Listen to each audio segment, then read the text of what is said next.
1770, Captain Cook discovered Australia.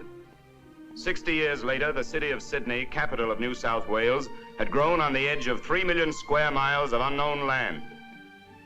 The colony exported raw material. It imported material even more raw. Prisoners, many of them unjustly convicted, who were to be shaped into the pioneers of a great dominion. In 1831, King William has sent a new governor to rule the colony. And now our story begins. Shoulder arms!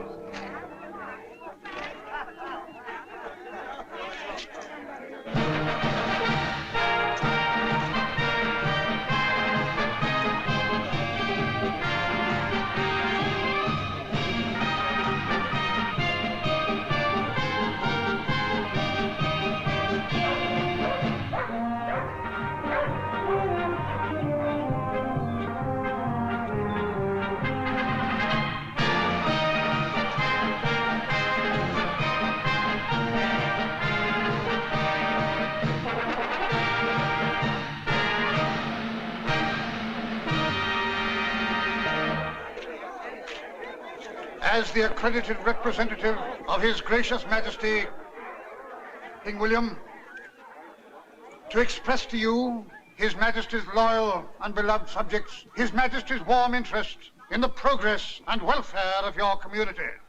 Gentlemen, I know very little of your country. You know very little of me. Some of you have no very good record in the past. Have I the honor of addressing the Honorable Charles Adair? Yes. Who are you? Potter's my name, sir. Cedric Potter. I'm the manager of the Bank of New South Wales. We learned that you were arriving in the governor's entourage. We shall be glad to do anything we can for you, sir. Anything we can. This is an odd place to do business. This, sir? Not at all, sir. You'll find us unconventional, perhaps, but we get things done very rapidly. I'm sure you do. I've had clients working the chain gang in January and drinking champagne by July. Extraordinary changes of fortune you will see here, sir. No doubt. I can be a very good friend. You must give me time to settle down before we talk business. I'll call on you tomorrow. You are staying at Government House? Yes. You are second cousin to the governor? Yes, I am, yes. A very interesting relationship. Then I may look forward to seeing you. Tomorrow at 11? Admirable, sir. Admirable. Oh, look, he's just finishing. I must join him. Gentlemen, I have no more to say, except that I'm greatly obliged to you for your welcome. What about a song, Governor? Not a very warm welcome. It's climate's making up for that. Well, Wellington used to say he didn't give a rap to the cheers he got before the battle. They don't know what they're in for yet. This way, sir.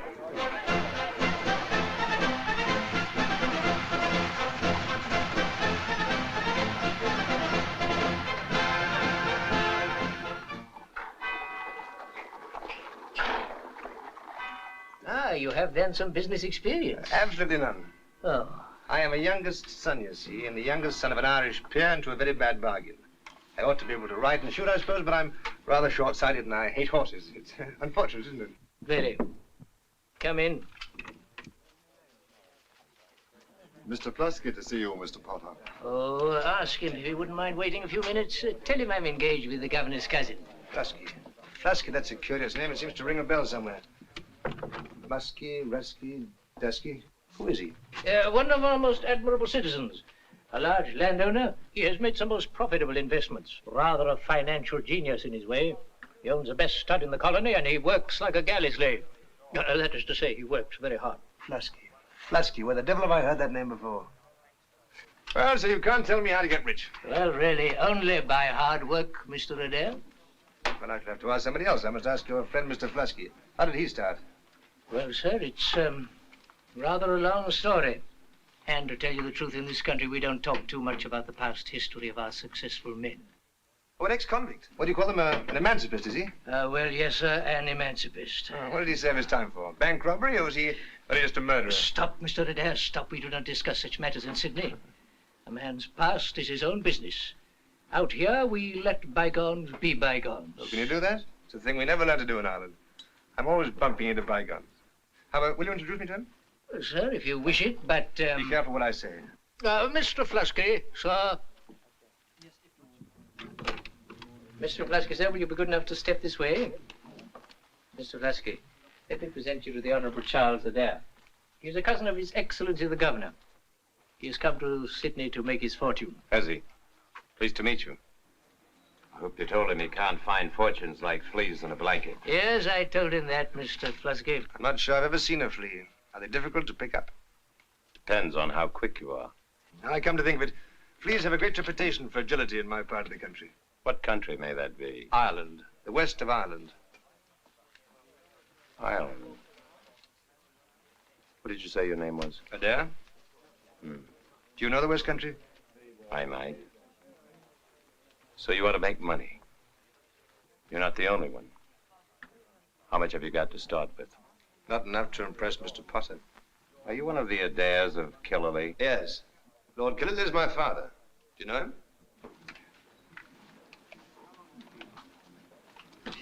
Well, Mr. Adair, perhaps you could give me a little time to think over how I can best advise you. If you dropped in tomorrow, I'm or going say the your next way. day.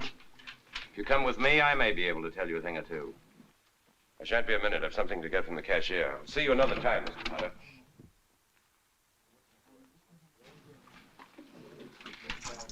Mr. Adair, sir. He's a strange character, Mr. Adair. A strange character. He seems to have taken a fancy to you. I hope you won't mind if I give you one word of advice. If he asks you to his house, don't go. Why not? A gentleman in your position can't be too careful. Ready now, Mr. Adair.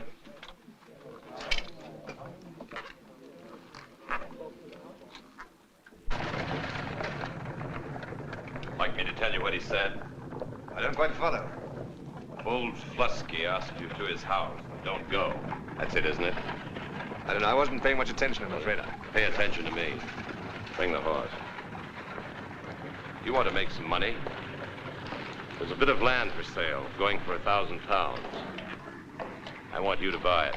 I myself want to buy a great many things, Mr. Flusky. Unfortunately, I have no money. Potter will make you a short-term loan. I'll buy the land straight away from you for a good deal more than you paid for it. If I hear it right, Mr. Flusky, you're proposing to give me a considerable sum of money. Worth my while. Why? Simple enough. I bought all the land from the Crown. The law allows. There's nothing against a private deal.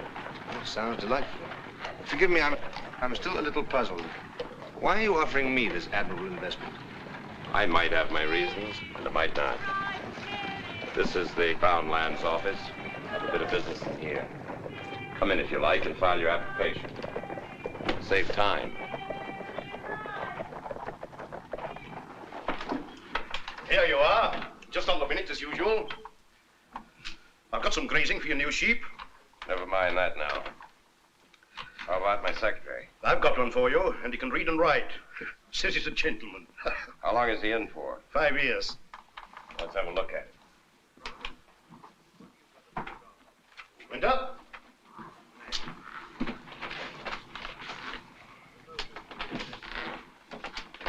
Open your mouth.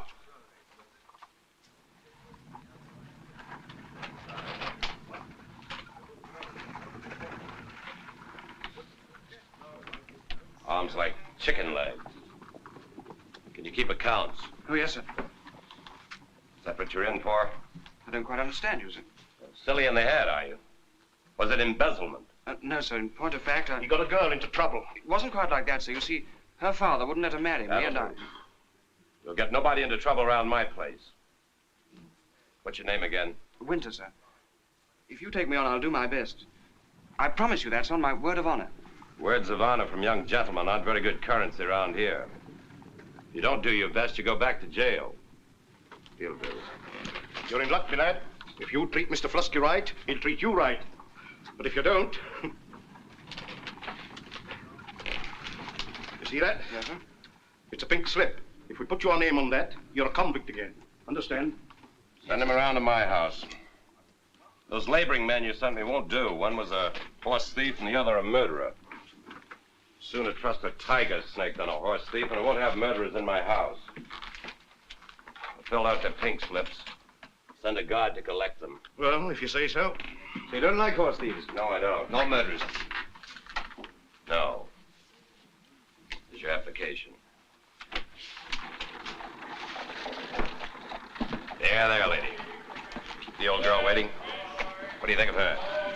Much of a temper? He's got the temper of the devil himself. Yeah. Mr. Plasky.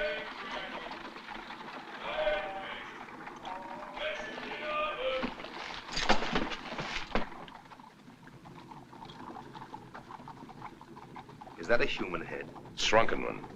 There's a trade in that sort of thing here, forbidden by law. Got you for the son of an old shark, you murderer, you.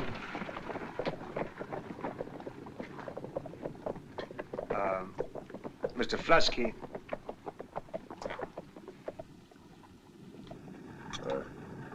Come around to my place tomorrow, will you?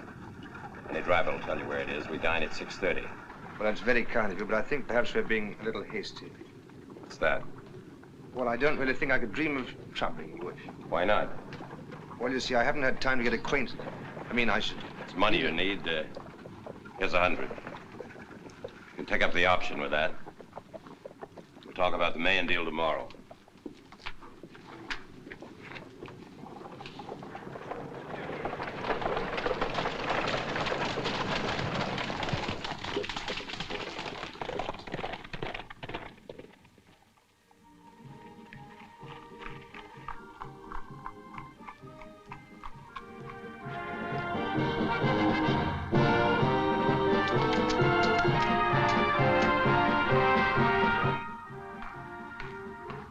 Mr. Adair, sir? Well? His Excellency's compliments, and he would be glad if you would have a word with him in his private apartments. Real pleasure.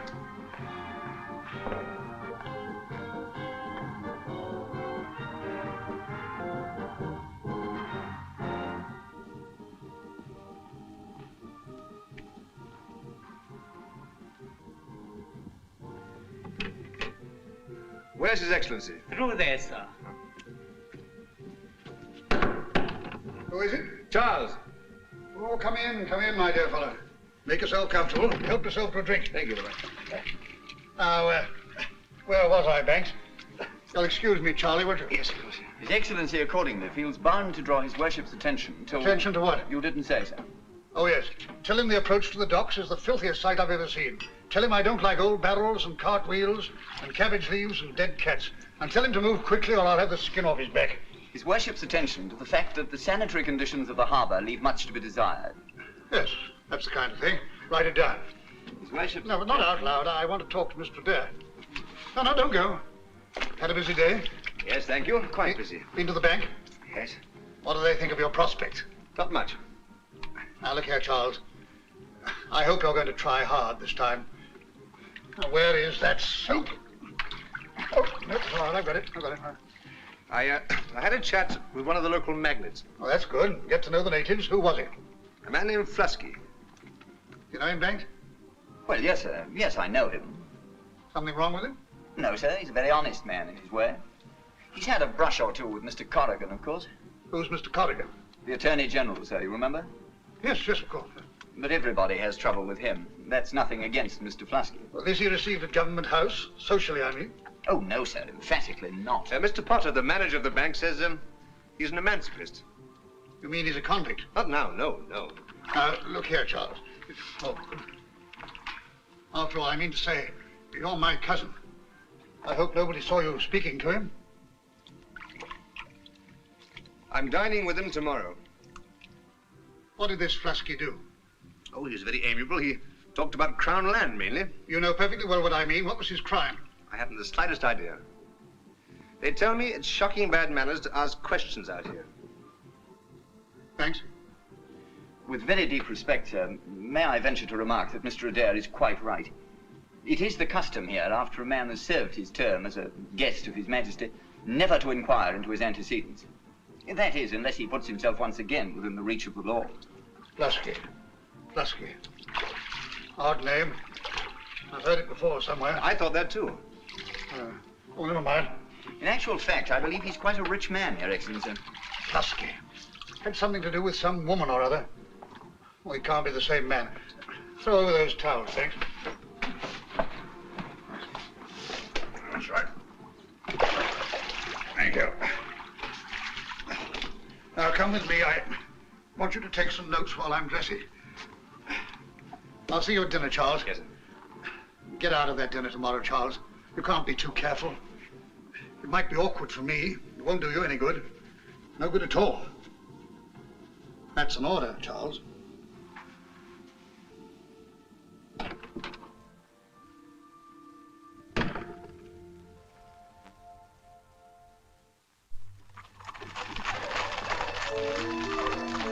I expect they'll find you something to eat in the kitchen. No, sir. If it's all the same to you, I'd rather go back to Sydney. All that way? Yes, sir, if you don't mind. To tell you the honest truth, sir, I don't like this place. Oh, why not? Looks a very handsome establishment. There's nothing much the matter with its looks. There's something queer about that place. You see what I mean? No, I better don't. Also, I can only say I don't like it. Not to hang about for any length of time. What time shall I come back for you? Oh, call for me at 10. In Yaga Ugilla. What does that mean? Why weepest thou?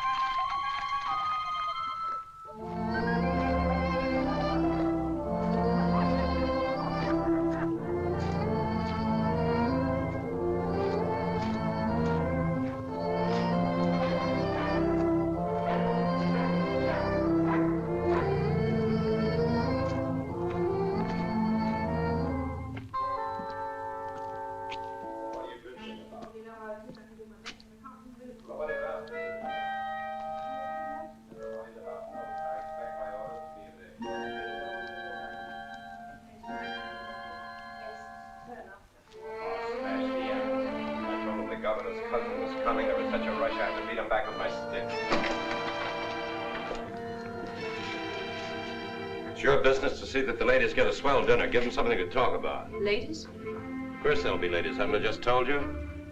Winter, you've had dinner with the knobs in your day. You sure everything's all right? Oh, yes, Mr. Flasky. I've arranged for some rather good wine. I've decanted a good You take care of that. I know nothing about it.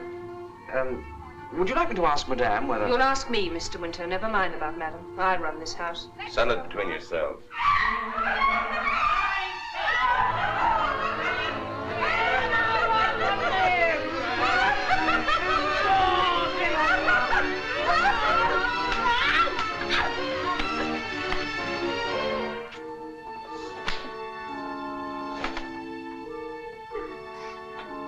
Now, what's the matter? This little slattern said I was put away for kidnapping. So you were. Stop sniveling and tidy yourself. You've to open the front door and serve the Madeira. Give them their pink slips. Send the lot back to the Crown office and get a new bunch. I can manage them. Oh, good evening. I hope I'm not disturbing you. I was trying to find my way in. Good evening, Mr. Flasky. Your front doorbell wouldn't ring, so I had to come round this way. Very strange thing. Glad to see you. We'll go through the dining room if you don't mind. Good-looking collie there. Quite a party you're having tonight, Mr. Flasky. For Jim. Winter. Yes, sir? Mrs. Flusky. You should know better. Good evening, Mr. Rigg. Good evening, Mrs. Smiley. Good evening. Oh. May I introduce the Reverend Mr. Smiley, Mr. Rigg, our resident engineer. Mrs. Smiley bid me tell you how distressed she was to be unable to accept your kind invitation. She isn't very well, you know, and Mrs. Rigg most generously offered to sit with her for the evening. That's right. My wife is most disappointed. I think you know, Mr. Flasky, that Mrs. Rigg is very partial to a life of gaiety. Follow me, gentlemen. I trust your wife's indisposition isn't serious. Oh, no, indeed, sir, no. Mrs. Smiley is not very strong, but she has remarkable powers of recuperation. I find it difficult to express, Mr. Flusky, the deep appreciation which the Church feels at your gift of the baptismal font. Be perfectly assured the Lord will bless the giver. And how do you like Sydney, Mr. Adair? Oh, I like it very much. I admire in particular the bandicoot, the rock wallaby, and the duck-billed platypus. Don't take this preference as implying any dedication of the spiny anteater, the cockatoo, or even the frilled lizard. There's always the kangaroo, Mr. Rigg, always the kangaroo. I didn't mean that exactly. I meant the society. Is there any? Well, maybe not much. Nice town, but not much society in it. I never think of these things, but it's hard on the wife. Is the governor going to entertain much? I haven't a notion. I hope you'll bear the name Rigg in mind. Rigg's the name. Mrs. Rigg. She's a lady, you know. Oh, I'm sure she is. A refined woman finds time hang heavy on her hands in a place like this. I'd like you to meet her. And I should be enraptured to meet Mrs. Rigg. Refinement counts for a lot, but it's handicapped in a way. Yes, it must be. Does it? Ah, my dear sir, how are you? Mrs. Wilkins sends her sincerest compliments. She's quite heartbroken. A terrible disappointment. She's absolutely prostrate, one of her headache. It's very much on my conscience that I had to leave her, but I absolutely had to meet your distinguished guest. Mr. Wilkins, there seems to be a grave epidemic among the ladies of this city. Well, sir, it's difficult. Mr. Adair, this is Major Wilkins. He's the commandant of the prison. Most happy to meet you. And how does the governor find himself after his voyage from England? In excellent health, thanks. That's good, that's good. He won't remember me, but I was Assistant Provost Marshal when he was on Wellington's staff.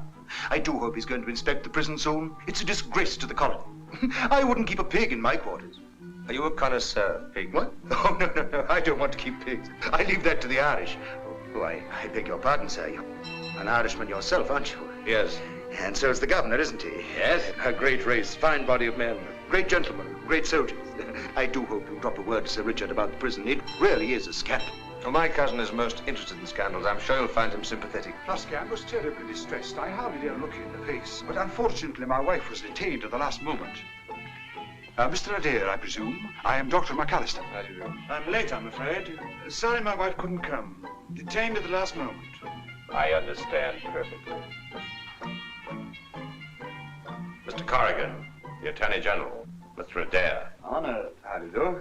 I had the honor to meet your father once when I was on circuit. He wouldn't remember me. Miss Billy. Young fellow at the time. Oh, I'm sure he'd remember you. Was I right? Not a blasted one. Where is she? I'll go off and see. Don't let her come down. I won't. You'd better stop. Dinner's served. You're a father yourself, perhaps? No. Bring your wine in with you. Dinner's ready. We may as well get it over, Mr. Adair. Charming fellow, the governor. I had quite an interesting chat. Follow me, gentlemen. I told him a very funny story about a fellow. How is our patient? I hope she's sleeping better. Well enough. I thought he'd die laughing. Oh, great sense of humor. A good soldier. My wife sends her apologies. Apologies seem to be in the air tonight. You'll find your place cards.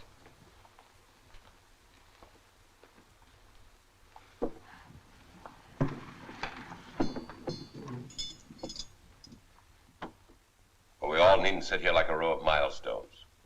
Move down to this end, please. Would you wish me to say grace now, Mr. Flasky? Eh? Yes, please. Bountiful Jehovah, we thank thee for thy mercies which we are about to receive. Mercifully grant that we, by them being nourished, may be better enabled to perform all duty and service due unto thy divine will. Amen. I suppose you're having a bit... I beg your pardon, Major. Well, I was about...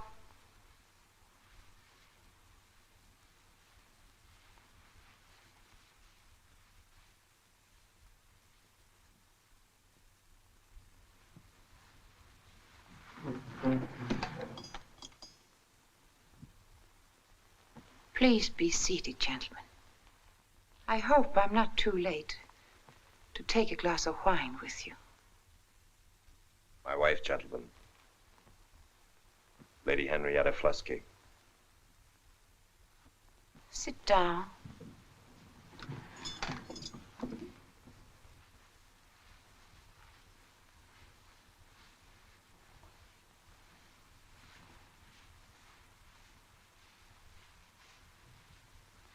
Please sit down. I'm sorry, but I didn't hear your name. Adair. Please forgive me. I'm so stupid. But ought I to know you? I don't think so, Lady Henrietta. I was only a boy when we met last. Where did I meet you? Adair. Then you must be young Charlie. How very strange. Yes, Lady Hattie. I'm Charlie. Yes, I remember you now. You were the only Adair who was a bad horseman. Your sister Diana brought you over one day, and you lamed my favorite hunter. Sam never forgave you.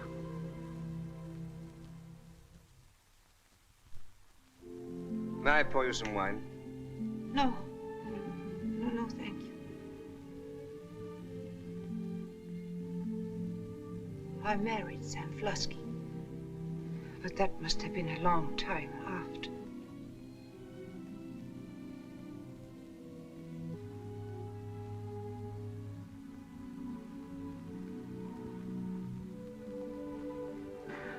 How is your dear sister Diana? I never write to her, haven't for years. Oh, she's very well. She's married. Did she marry the Frenchman? Yes. Quite right. Only two people in the world know about these things. The man and the woman. Nobody knows about Sam and me, except...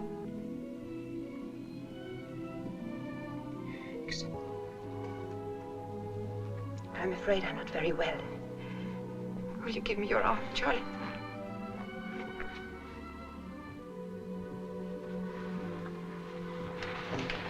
You'll forgive me, gentlemen, won't you?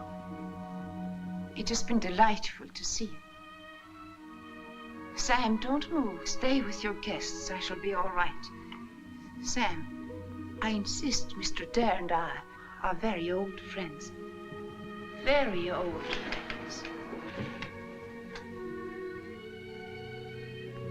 Thank you, Charlie. That was very good of you. Now I have the balustrade.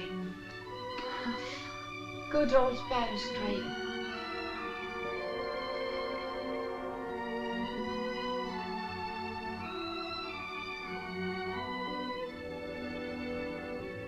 Mr. Adair! Yes? Come, please. Come quickly. You'd better go.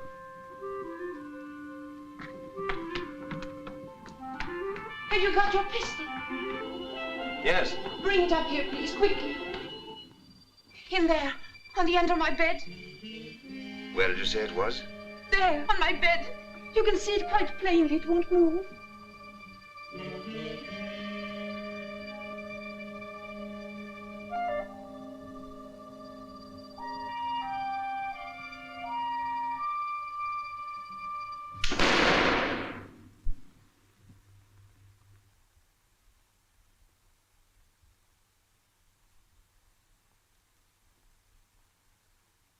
It won't worry you anymore. Thank you. I'm so sorry to bother you. I'm very much obliged to you, Charlie. You've been most kind.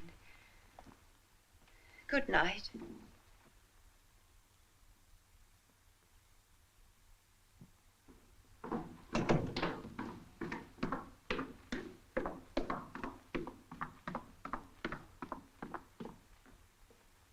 You're bothered by rats, I see.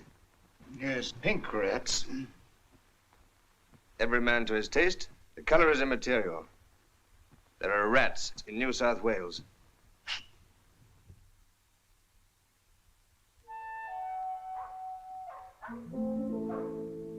Yes, I remember it well. I was only a youngster at the time, but my aunts used to giggle about it, drawing of a tea time. It was a cause célèbre. Of what? Oh, they gossiped about it for a while. I'm not surprised. I was only the groom. Yes, they thought that very amusing. I started as a stable boy. I've been with the Considines for years. I was like one of the family. They're an easygoing lot in Ireland. I taught her to ride. It would have done your heart good to see her on a horse. And the courage of her. She'd go at a fence like it had the kingdom of heaven on the other side of it. That's the kind of girl she was. That's the kind of girl she is. But she wasn't at her best tonight. No. I would no more have thought of making love to her than if she'd been a blessed angel. You know how it is. She had a reckless strain in her, and I had a bit of the devil in me, too. There was bound to be trouble, and trouble there was, all right. I'm wearying you. No, please go on. The people were determined to get me, and get me they did. We needn't go into how they did. I was lucky to escape the gallows. But I got 7 years transportation. You'd think that would have finished it, but it didn't. She sold all she had and followed me out here. What did she do then? She waited. I kept my eyes open while I was in there. I didn't take long in making money. I'd meant to make it up to her, you see, for all she'd been through. But it didn't work out that way. We weren't the same people, the two of us, after all those years. There was nothing to talk about that we wanted to talk about. What is it they say in the Bible? Great gulf fixed. It was that way somehow. I had my work, of course, but she had nothing. You see, she missed her own sort. That was the trouble. We never mentioned it. The fella can't help thinking. Not that it matters now. I just wish I knew what to do. Why didn't you send her home? A while.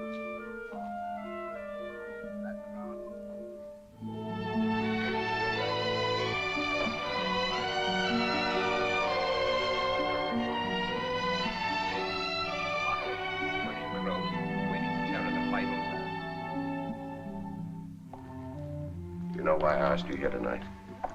No, I'd very much like to know. I thought the local ladies would tumble over each other to meet the governor's cousin. Perhaps it's just as well they didn't come. I thought she might pull herself together. If she could meet even some imitations of her own sort. I can get all the gentlemen I want. Gentlemen. I can buy gentlemen in packets of a dozen. I suppose that's why you gave me £100. Oh, no, sir. That's different. I know a proper gentleman when I see one. I'm afraid you didn't get your money's worth tonight. No, that's different, I tell you. It wasn't your fault that women didn't come.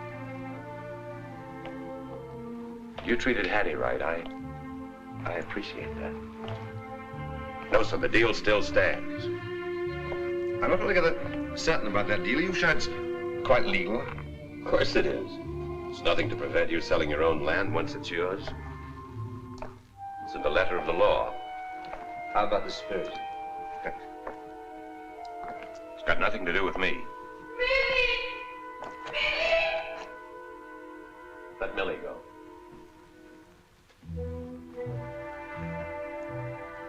Good girl, Millie. Don't know what we'd have done without her. She's got away with Hattie. We've got to do something about it. We? Oh, I know it's none of my business, but she used to be a friend of my sister's. She did seem to take to you. I think she might listen to me. I think she would. Maybe there's some hope after all. Well, may I drive over and see her now and again? I could get her interested in riding again, maybe. And clothes. Women like new clothes. We could drive into Sydney. If you could get her talking about old times, it might help. You never know. Yes, sir. I think she took a fancy to you. Oh, well, you must remember, we come from the same part of the country. Like it up that way. You're not tired yourself, your father was. Millie, why are you so slow? Days ago, I gave you definite orders. I told you not to go to this man's house. Now I hear that you disobeyed me. You took part in an unsavory debauch with the scum of the convict colony. Mr. Cottigan was there, too? Where Mr. Cottigan goes is his own business. I've no doubt he has business here today. What do you mean? I mean, I resent his being here. You do you? Yes, very much. Mr. Cottigan is my legal advisor. He's come to help me with a devilish tricky problem, and of your making, sir. Is this your signature? Yes, Richard, that is my signature. Don't Richard me. Say sir when you speak to me. All right, sir, don't get excited. Excited? Do you know that you've taken a bit of government land, and you haven't got a brass farthing to pay for it? I'm only too well aware of the facts, sir. In the name of all the suffering saints, assuming for one moment that you get possession of this land, will you be good enough to inform me what you intend to do with it? I was thinking of trying my hand at sheep farming. Sheep farming. Black sheep farming. Are you aware that this lot is in the center of the city? Oh, that seems a rather interesting point, doesn't it? And do you propose to pasture your sheep on the pavement? That would be rather awkward, wouldn't it? Well, it's quite obvious to me that you've got yourself mixed up with some very shady people. Corrigan tells me that your Mr. Flusky keeps on the right side of the law. He's wise to do that. Now, look here, Charles. You are my Aunt Clary's boy, and I'm quite prepared to overlook a little foolishness for her sake. But I will not have Government House turned into a clearinghouse for tricky finance. If you let me tear up this application, I'll let bygones be bygones. If not, well, I wash my hands of you and you can get out of here.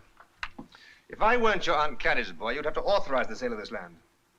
Well, I suppose so. Right, initial it, or whatever you have to do, and I'll get out of here. Where do you propose to live? I don't know, but I'm sure Mr. Flusky would accommodate me at Minyago Ugilla. At where? Minyago Ugilla. It's a luxurious, well-appointed mansion. The name means, why weepest thou?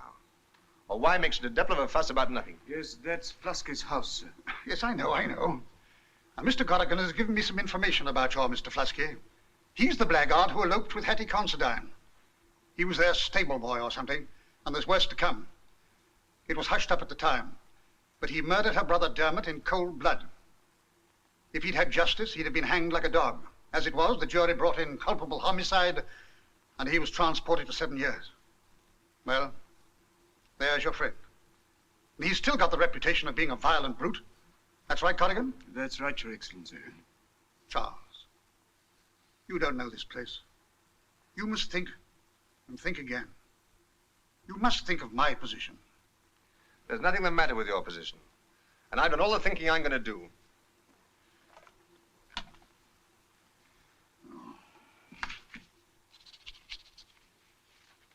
Good morning.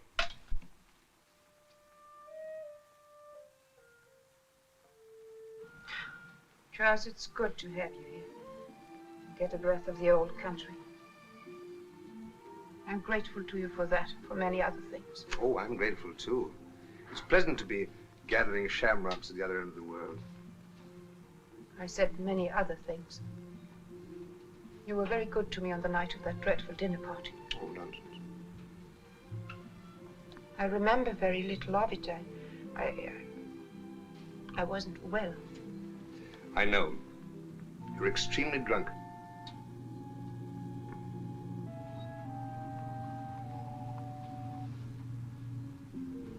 No one has ever said that to me before. That is a great pity. Yes. But there was no one. Didn't Sam tell you? I don't think you understand about Sam and me. So many things have happened to us. So many things we dare not talk about. My weakness became part of it.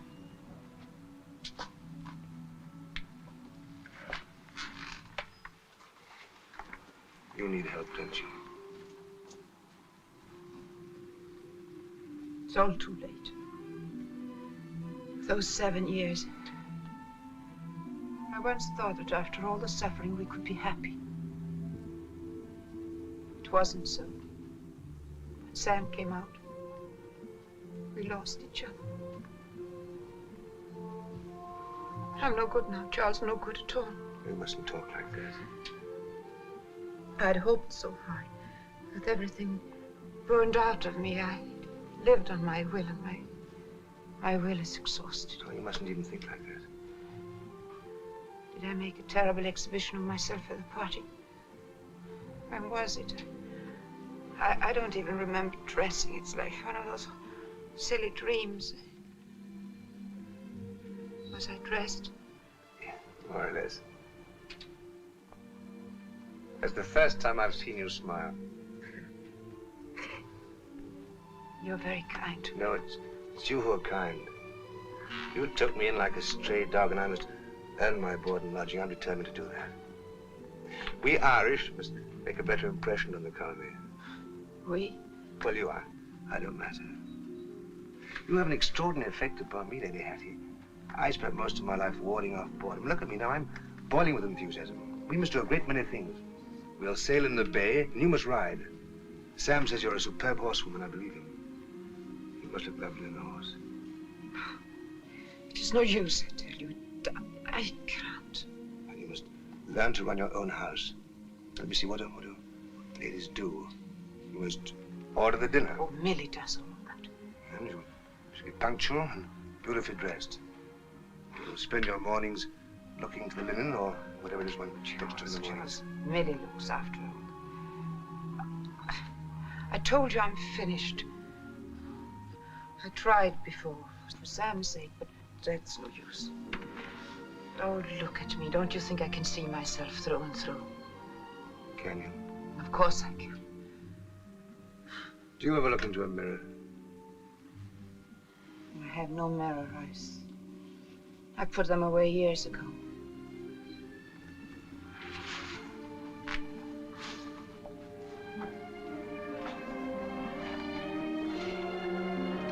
What do you see?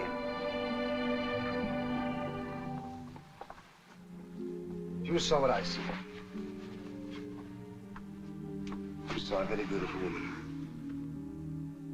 What are you going to do with her? I'll buy you a new mirror. It'll be your conscience. You look into it every day and say to yourself, Sister Hattie, Sister Hattie, do you see anybody coming? And the mirror will answer, yes, by George, it's yourself. Riding to beat back the shadows and be queen again in your own kingdom.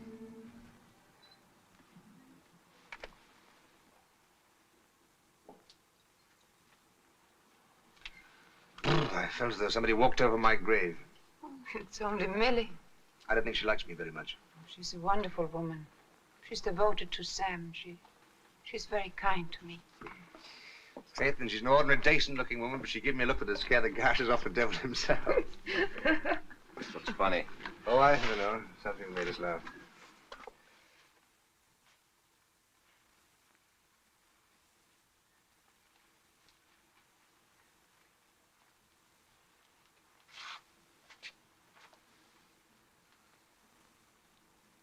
So you've got it back on this, huh?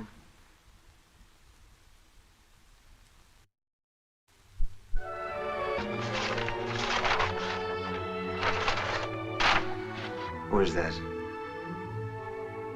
What do you mean?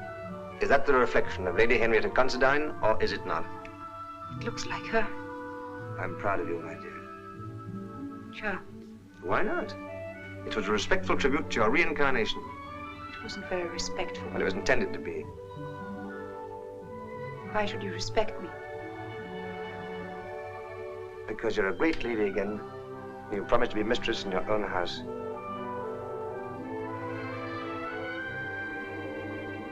The first work of art I've ever done. And it's wonderfully beautiful. I've tried, Charles, haven't I? Yes, we haven't finished yet. We've only just begun.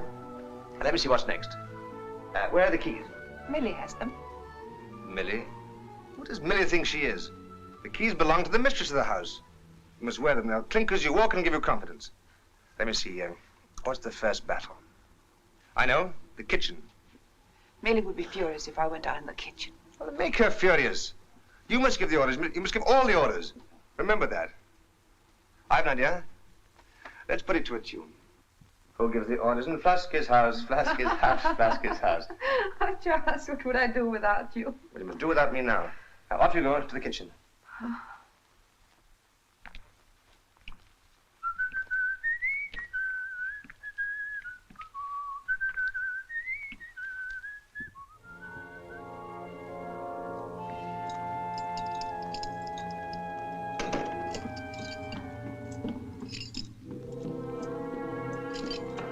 Come with me.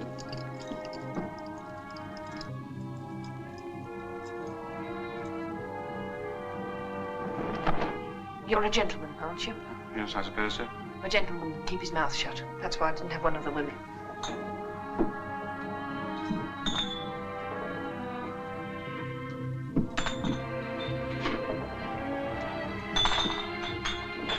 Less than usual.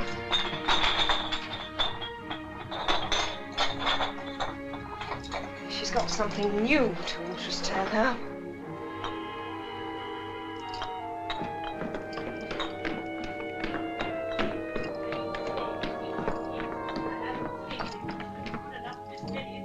That's right enough. Don't argue with me. Which will use the cook.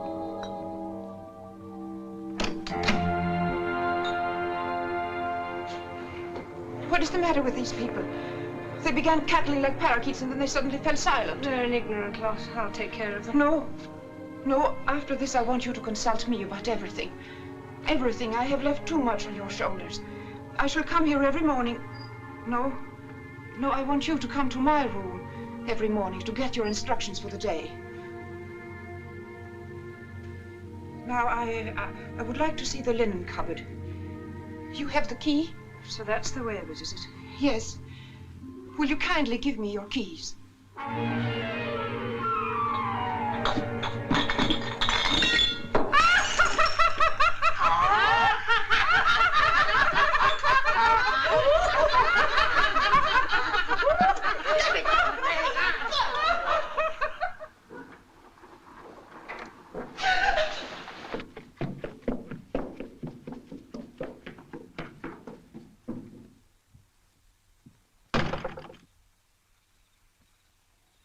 Bound to be difficult going.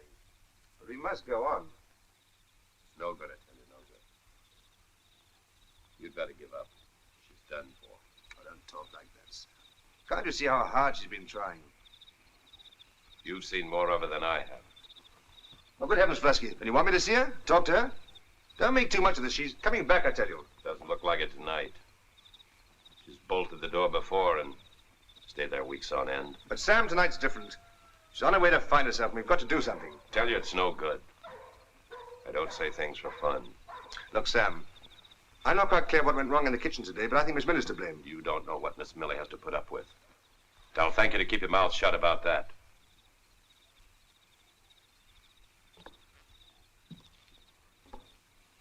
None of my business. None of your business.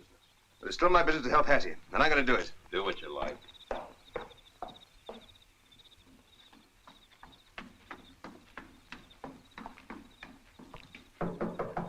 Hattie!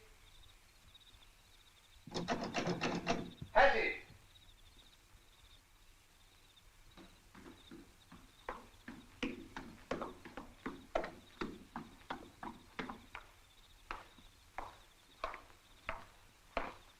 Not a sound. I told you so. Not even for you. Well, I'm not done yet.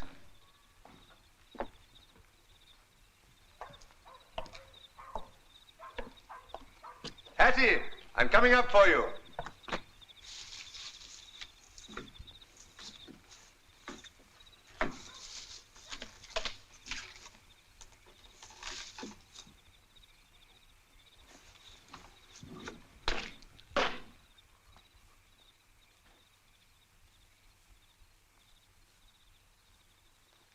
Hattie. Hattie?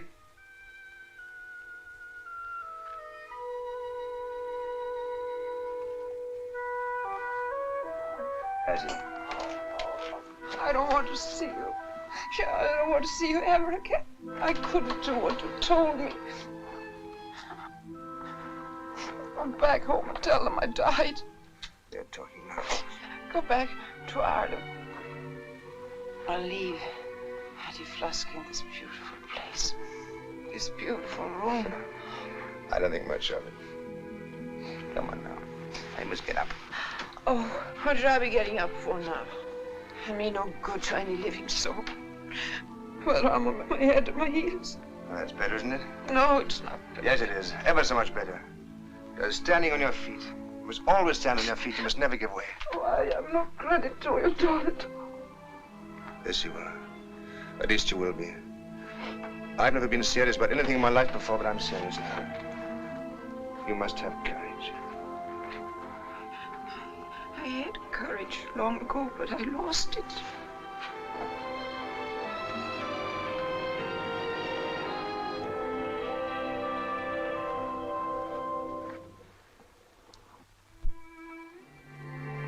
No, this is all wrong. This is not the way of it at all.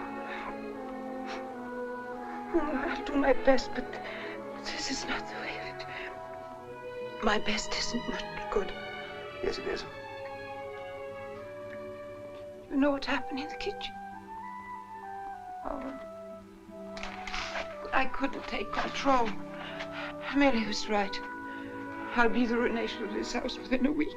I wanted to give you a beautiful dinner. How could I?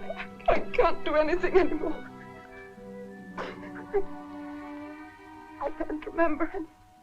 Then you must remember.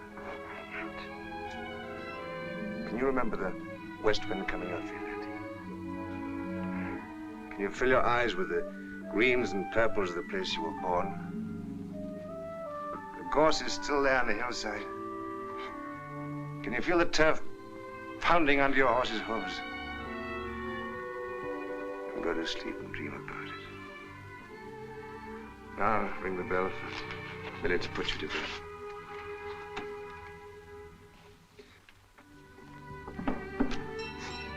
Tomorrow we'll ride down to the bay. One sea is much like another, and it'll help to remind you. You're very good to me, Jim. Not I. It's all for the honor of Ireland. Oh, Ireland. Come in.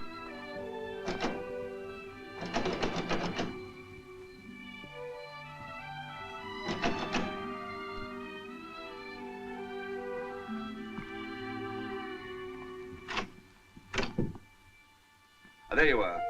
Will you help Lady Henrietta to bed, please? It looks like it's your job. What the devil do you mean? Impertinent.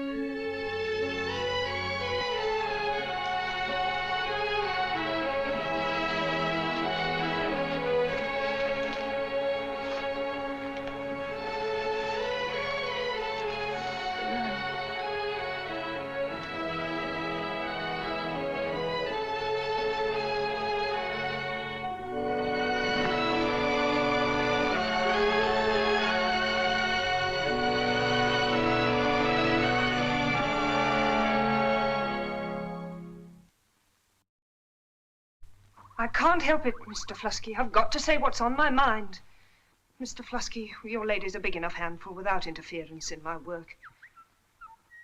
I've nothing against her, poor soul. But she should have kept out of my kitchen. What she does elsewhere is none of my business. There'll be no harm in you keeping your eyes open, no harm at all. I'm sorry, I didn't know you were busy. No, come on in. I've said my say. I won't have meddling. I won't stand that, not from anybody. What's all this about? Those who put ideas into her head had better stop it for everybody's sake, and those the cap fits can wear it. Just a moment. I think you ought to hear what I'm going to say, Sam. I'm beginning to understand something about this household. Last night... Yes, last night. I could tell you a thing or two about last night. You could tell a very great deal, my dear, had it... If either of you has anything to say, say it. Mr. Flusky, I suppose you know what was the matter with your wife last night. She went into her own kitchen to be met with some act of calculated and brutal rudeness. That man was in her room last night and the door locked. The two of them alone and half her clothes off. That's rudeness for you, if you like. What did you say to her in the kitchen? I turned her out. Well, I've told that to Mr. Flusky. He's got a right to question me. You've none. Who do you think you are, anyway? I beg your pardon, sir. It's not so much what she said. You see, I happened to be there and... Oh, he was there, all right. And he comes as bold as brass and dumps a load of bottles on the table. Her ladyship knew where they came from, all right. You talked to him about rudeness. Mr. Adair, it wasn't like that at all. You're a gentleman. You must understand. Blast all, gentlemen. Get out of here. You too, Miss Miller. I'm getting out. I wouldn't stay another hour in this house. If you can put up with such goings-on, that's your business. You're well rid of her. Shan't get along too well without her. You'll get on without her like a house on fire. She's a bad lot. All that talk was meant to cover her retreat. Was it? But of course it was. Surely you don't think... I don't know what to think. May I ask what you mean by that? I've only your word against hers. You may accept mine. Because you're a gentleman? So's Winter a gentleman. All stand together. Against the outside, the trash, and the scum of the world. Against Sam Flusky, for one. The common servant. The old convict. Then there's my wife, too. She's a lady. Ladies and gents look at things their own way. Well, maybe Miss Millie and I look at them another. You said I gave you hope. Have you given it up? Not yet. And listen to me and not to spiteful gabble. But Millie's been here for years. If it's only Millie's gossip that's bothering you, we may as well shake hands. I must have misunderstood you. Like enough you did.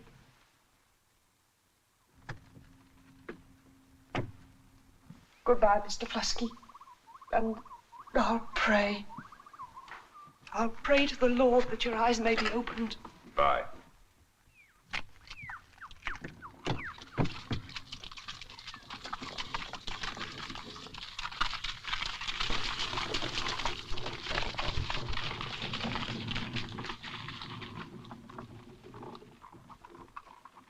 Well, what shall I do about breakfast? What about it? Well, you see, Miss Millie looked after these things, and there's women in the kitchen.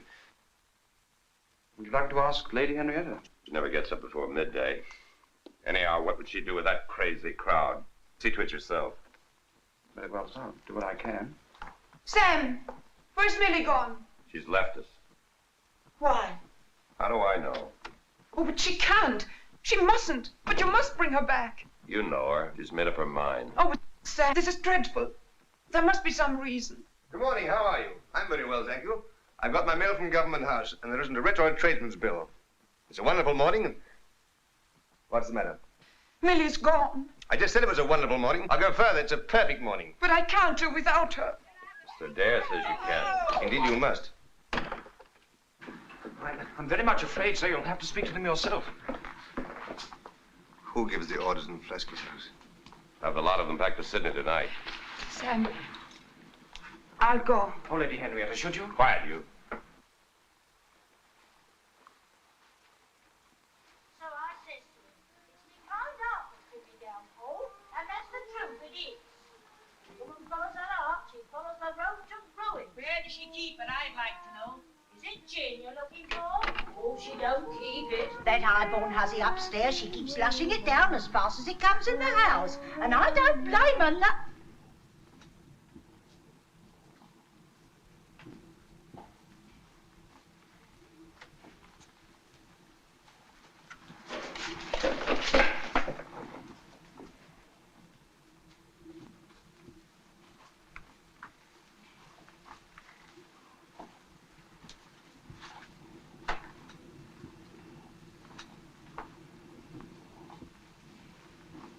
Did you see what I did just now? Yes.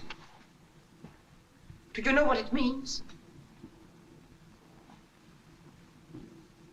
After today, nobody will be beaten in this house. You understand that? Yes.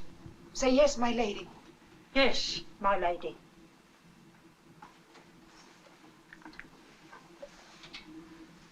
If you wish to stay here, you may. But there are 3 things I don't like. Noise, fighting, and stealing. If I find any of these 3 things, I shall send you back to prison. Is that understood? Yes. What is your name? Susan, ma'am.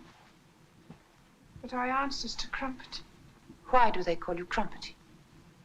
Because I'm balmy, ma'am. Balmy on the crumpet is the saying, yeah? After this, you'll answer to Susan. Yes, ma'am. My lady. Which of you is the cook? Oh, I mostly do, Mum. She's a liar, Mum. Don't you believe her. I'm the cook. She's naught but a murderer. Quiet! Can Aunt Martha here cook? Me, ma'am? Oh, no can. Very good. You 3 make the breakfast. I want coffee, toast, eggs, and bacon. 3 separate breakfasts. Each of you will make 1 breakfast, and the one who does best will be the cook. Oh, yes, ma'am. Yes, my lady. Good, good. No noise and no fighting. And now begin. Yes, ma'am. Yes. Give me that. That's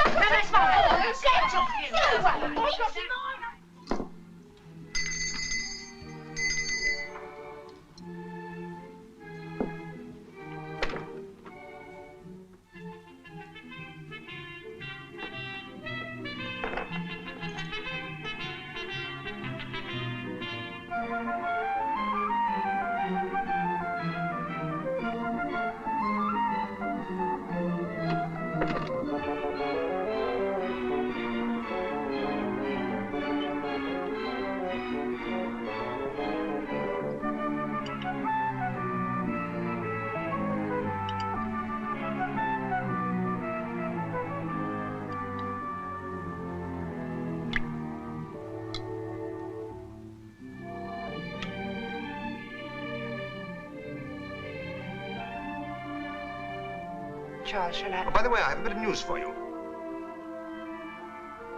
At the request of His Excellency the Governor, Samson Flasky, Esquire, and Lady Henrietta Flasky are invited to the Irish Society Ball at Government House on January the 24th. Don't much like that kind of joke. It isn't a joke.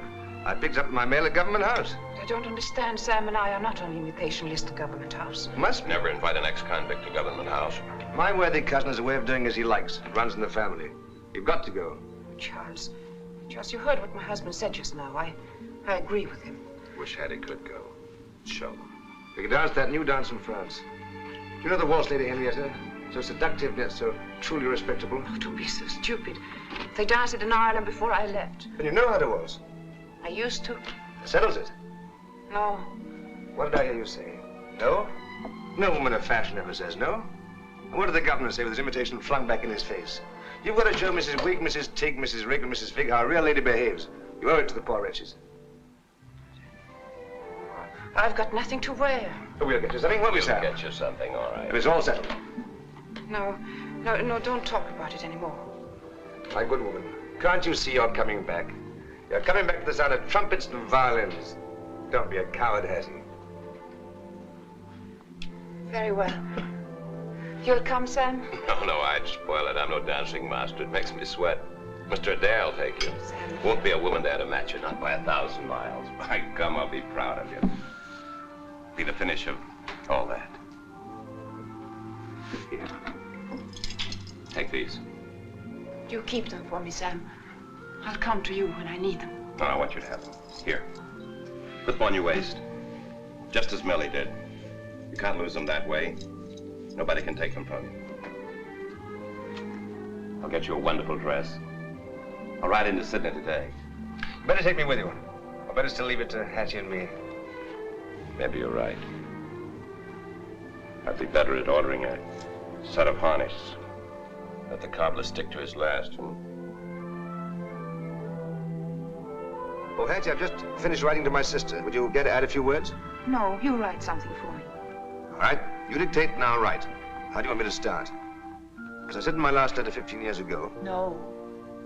Say, Diana, my dearest friend. I hope I may still call you that. Your brother has no doubt told you something of my story. He cannot have told you. He does not know how grateful my husband and I feel towards him, and how happy we are that he's our guest. She won't believe a word of that. She knows me too well. He's our guest. I'm very fond of him, and you should be very proud of him. His visit means more to me than I can express.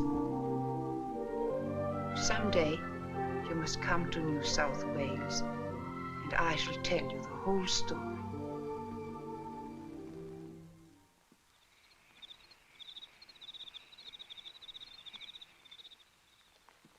Come on, Hattie. We mustn't keep the governor waiting.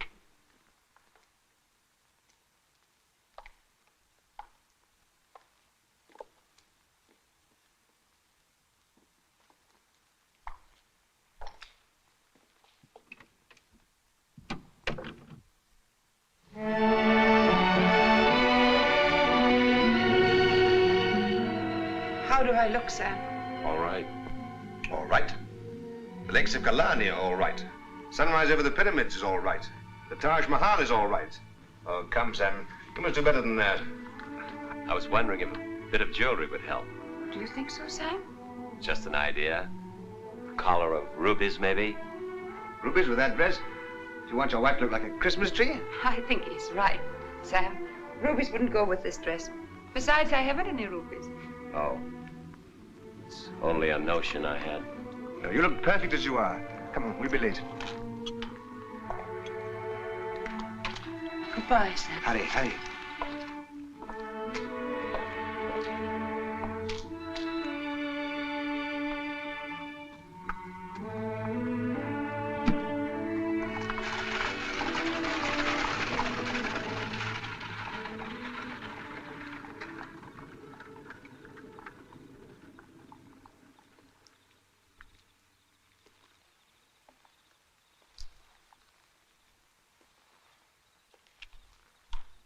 Very pretty she looked, I must say.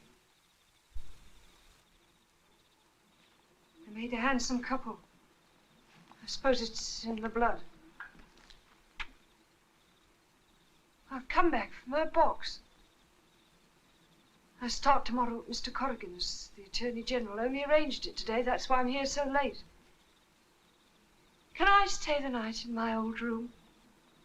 The cart's coming from my box first thing in the morning. Yes.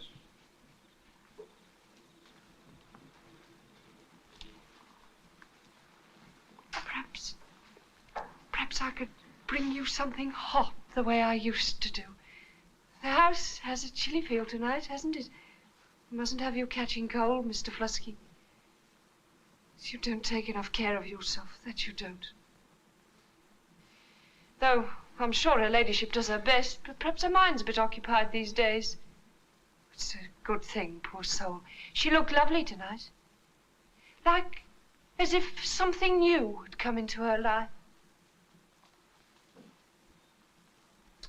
And there she is, going to the governor's ball.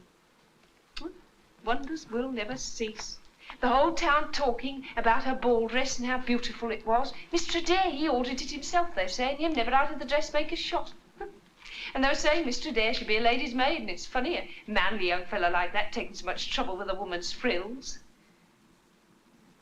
Not that there's any harm in it. They're gentry, you see. They don't have the same rules as us, Mr. Flusky. They take everything for granted. But here I'm talking on and on. It's the loneliness, I think. It's right that her ladyship should have a bit of pleasure so long as she doesn't lose her head. It's none of my business at all. And you wouldn't have let them go if there'd been any of that sort of thing. Well, you're not the sort to let a young spark play fast and loose with his wife. You're a man that respects himself, Mr. Flusky. That's why we all respect you. Leastways, nearly all of us. But it's wonderful that her ladyship should be out there, driving in her carriage through the darkness, and then into the lights and the music. They tell me there's a new kind of dance very fashionable these days. Men and women dance round in each other's arms till they're giddy. Or waltz, they call it. They wouldn't have that at the governor's ball. No decent woman would let a strange man be hugging her and her half naked and everybody looking on. And oh, Mr. Flusky, I've been worried to death. I hope you haven't been giving too much thought to what I said about Mr. Adair and her ladyship in her bedroom. I'm sure it wasn't her fault. Well, she wasn't what you'd call responsible at the time. I know she wasn't, because she had half her clothes off and didn't seem to notice. It was their taking so long to open the door that made me suspicious. But I may have been wrong. I pray that I was wrong.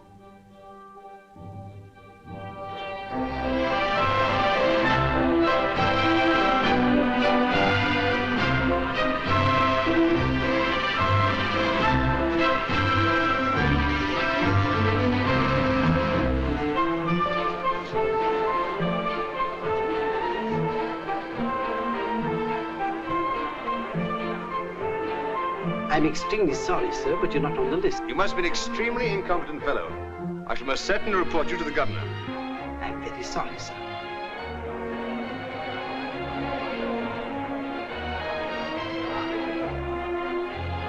Look, the Honorable Charles Adair, lady. That's not my handwriting. He must have filled in this card himself. There. Indeed you may, Major, but you'll find me terribly out of practice.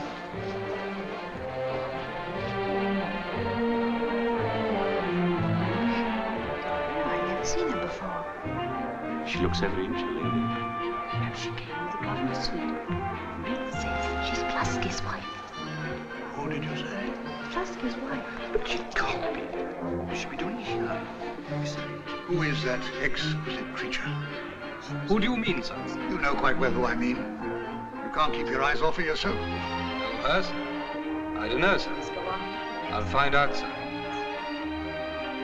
May I speak to you for a moment, Your Excellency? Yes, yes, what is it? A rather awkward situation has arisen, sir. Would you be good enough to look at this card? Well, this is absolutely intolerable. You particularly said that he was not to be invited. Of course I did. Where is the infernal fellow? Evening, Your Excellency. It's a very festive occasion. You seem to find it so. What are you doing here? Nothing yet. I hope to do a little dancing. You were not invited, Mr. Dyer. Dear Banks, that's a shocking oversight on your part. And me an Irishman? Banks had nothing to do with it. I cut out your name from the Irish Society list myself. Why? You know why. You've disobeyed my orders. You're keeping bad company. And from all accounts, you're no better than your company. I should have sent you back to Ireland weeks ago. Richard, all the reverence I owe to your high office. I have the honor to inform you that an old woman. Listen to idle gossip. Whatever I listen to, I'm not going to listen to you. Take yourself out of here instantly. Instantly, do you hear? I've only just arrived. If you're not out of this building in 2 minutes by that clock.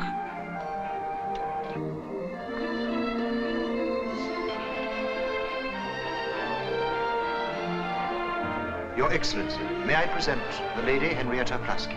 Delighted. Hattie Considine. Well, well. I knew your father. I can't have met you before, or I'd have remembered you. Yes, we have met.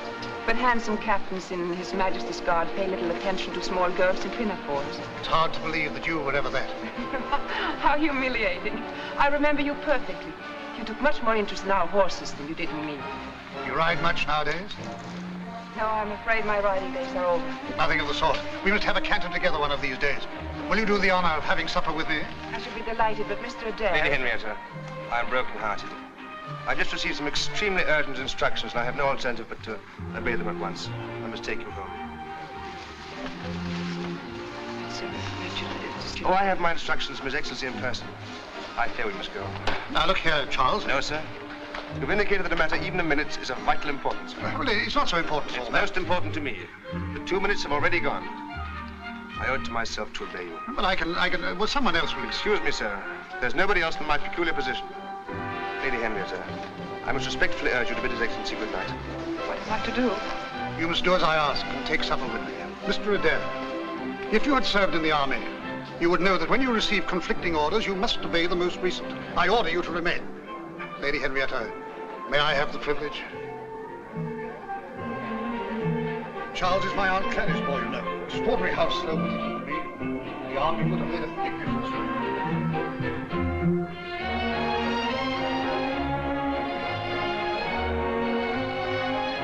Ah, Major Wilkins, I'm Mrs. Reed. You remember me? Of course. May I? Ah, thank you, sir.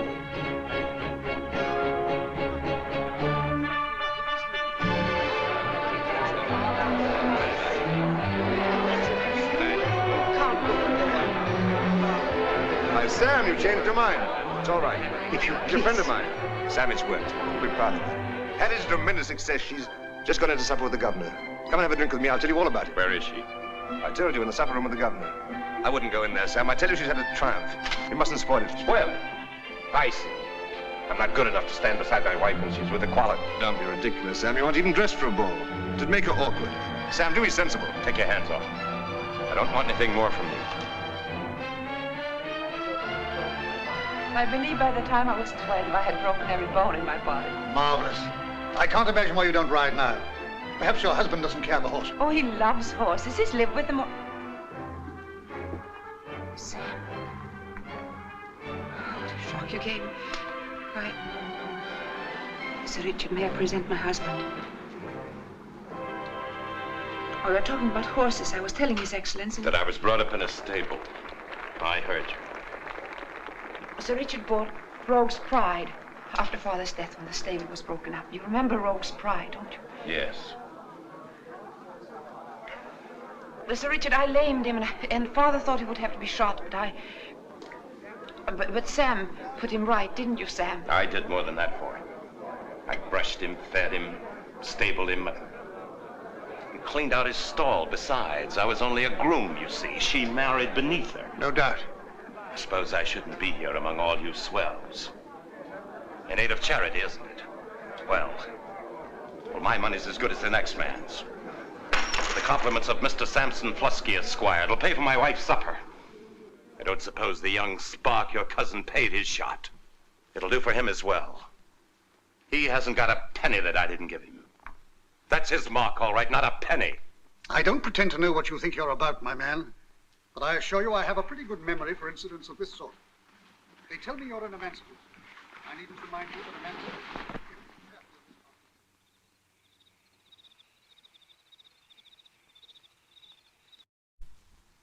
What induced him to do that? He urged me to go and then to spoil it all. He's jealous. Oh, jealous of what? He knows he's inferior to you, and it fills him with black hatred. He's jealous of your shadow, jealous of your world. The man's mad. You can't stop him. He must go back to Ireland. He's suffered terribly. I've done him many and many a wrong. Wrong to love him. Wrong to marry him. No children. A burden when he was trying to save his soul in this new country. Why should he not hate me? Your debt's paid, I tell you. It's done with, finished. You owe him nothing. If you understood, you could not talk about owing a debt. Sam is part of me, and I'm part of Sam forever and ever. And it was long ago, when I was very young, that I learned that. But it was true, and nothing can change it.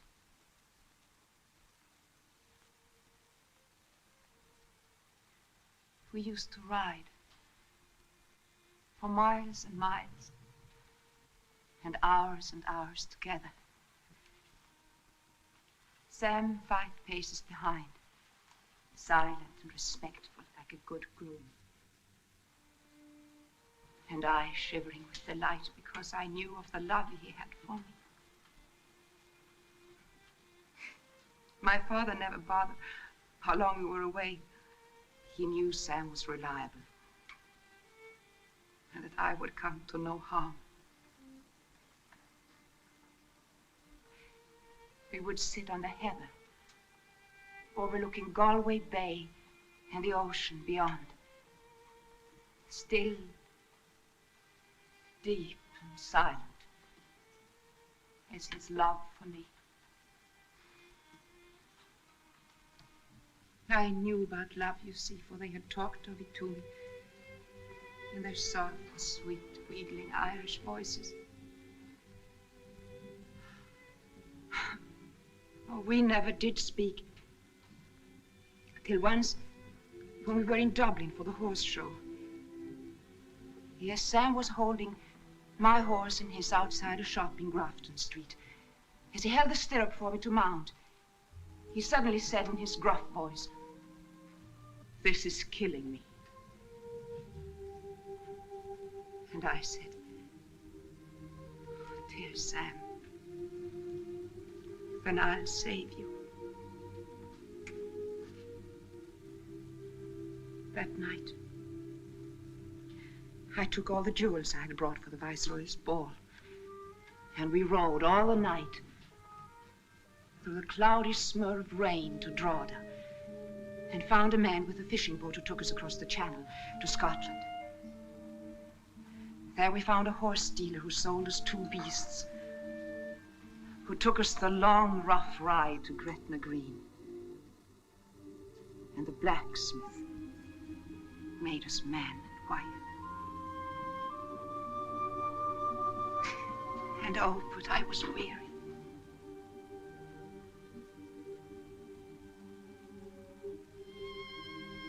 We had our wedding breakfast in the little inn. I was looking across the table at Sam.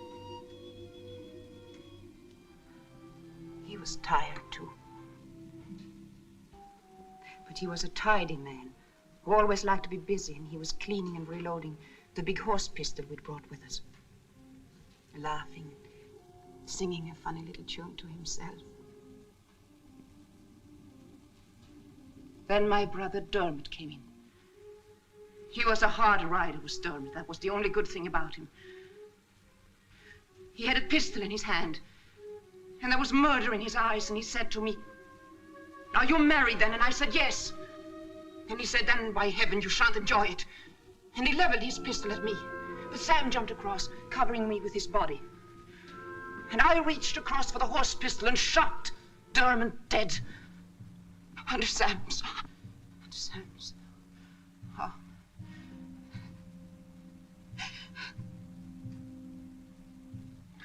Oh. Oh. He had a surprised look in his eyes when he crumbled up. His pistol went off as he fell. They found the bullet later in the window frame. And that saved Sam's neck, for he took the blame.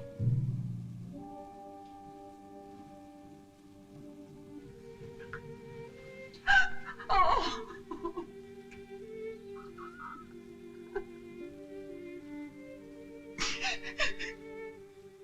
I didn't know at first that he'd taken it on himself. I was ill, so ill. I knew nothing. My family kept everybody away from me. They wanted to avoid the scandal, you see. I was delirious for weeks, and then I heard what he had done for me. He was in chains, in a convict ship, half a world away from me. He wrote to me, "If you honor what has been between you and me, not a word, you must do this for me, my dear darling."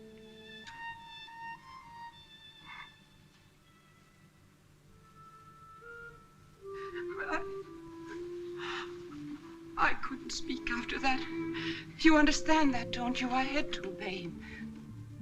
But I did the only thing I could. I followed him out here, and I spoke to him sometimes through the bars. How did you live all those years?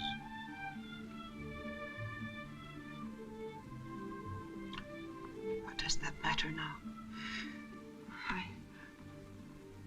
I thought it would comfort him to know that I was there.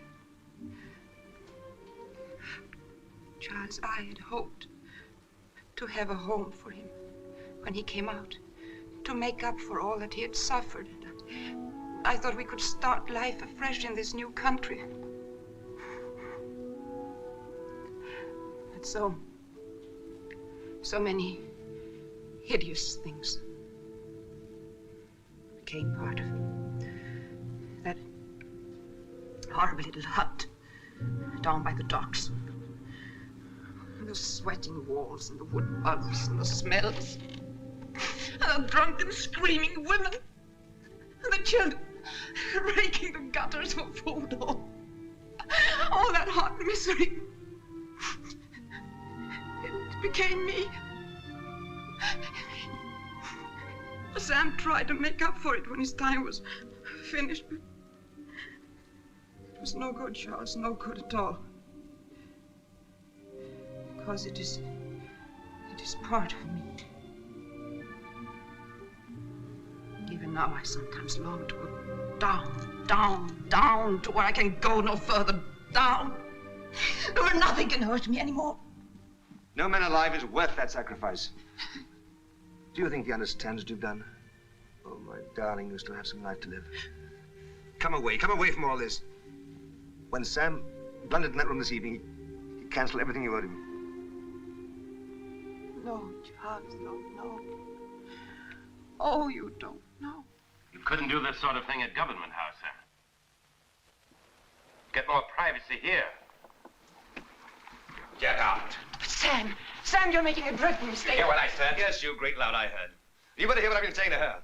You're not worth the sacrifice she made. She owes you nothing at all. Charles, please, let's talk about it tomorrow. I'll not stay here another night. Think I'll leave her alone with you? Husband, get out of this house. Please, Sam, you don't understand. Get out! Remember this, you blundering fool. I'll be back tomorrow, and if you... How can he get back to Sydney? Let him walk. I don't care how he gets back. Dad. Oh, he's taking your mare. She's stabbing. Stop him, Sam. Stop him. He's no horseman. He'll be killed. Well, let him. I don't understand you. What has happened to you tonight? You've never been like this before. You behaved like a madman at the ball, and you're behaving like a madman now. What is the matter with you? You know what's the matter with me. Your fancy man knows, too. Do you think you can do this to me, you trash?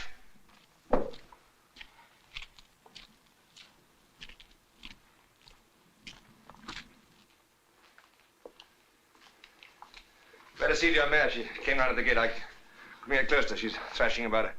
She can't stand her. She's broken her leg, I think. That's all it wanted, by thunder. Where is he going? I don't know. I don't care. She always broke my neck.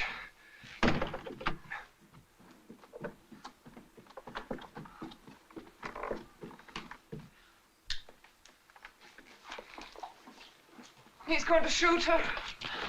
Oh, you don't know what it means to me.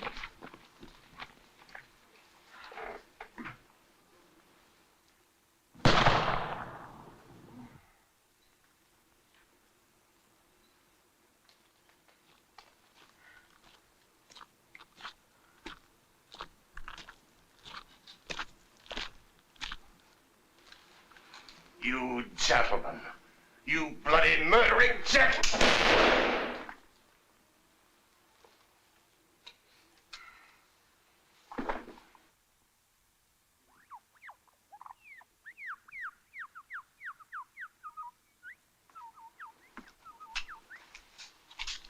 Haven't gone yet? You lose your new job. First things come first, Mr. Flusky. You'll need someone by you now you've all this trouble. It's terrible you suffering from the interference of others. I mean, Mr. Adair, of course. I've told you about him. You can count on me, Mr. Flusky.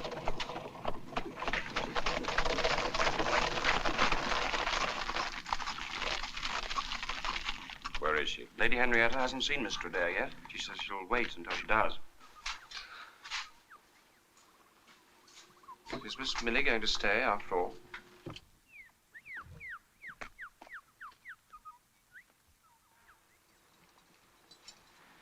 Can't I see Mr. Adair?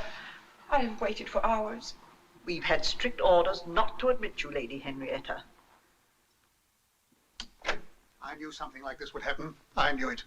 What possessed me to bring this irresponsible idiot with me, I don't know. Charles, I'm sorry. I have my duty to do. The Attorney General is here. We want your statement about Flusky's assault upon you. Now, look here, sir. You must not make him talk. His life is in danger. Don't you understand? You needn't think that you're protecting this woman. If you die, you'll have no say in the matter. I won't have very much, will I? Charles, this is no laughing matter. I quite agree with you. With all respect, Your Excellency, you must go now. He's lost a great deal of blood. His only hope is to rest. You must go now. I thought I gave orders in this infernal place. Where's the Attorney General? Oh, there you are. Come along. We must do as we're told.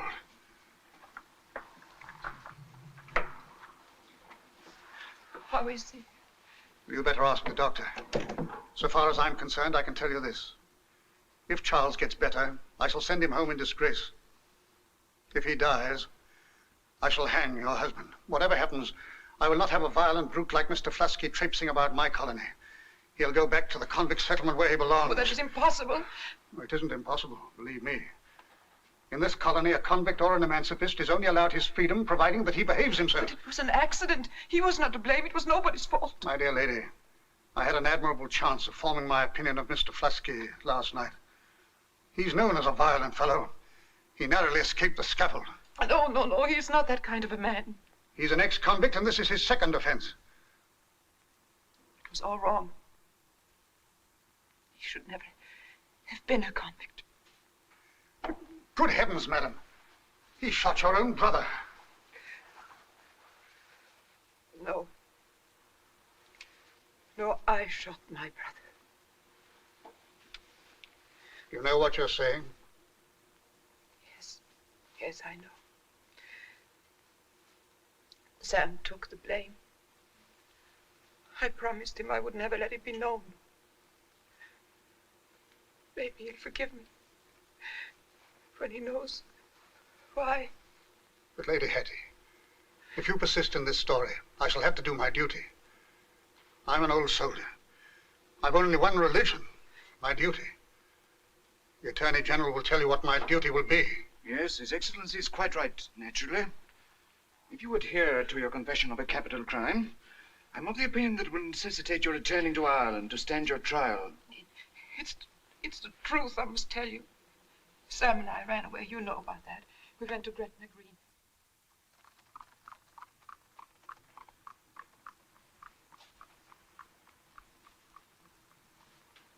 I hired a gig to bring me out. They wouldn't let me see Charles. They think he may die. If he lives, he'll be sent back home in disgrace. They seem to think it would be better if he died.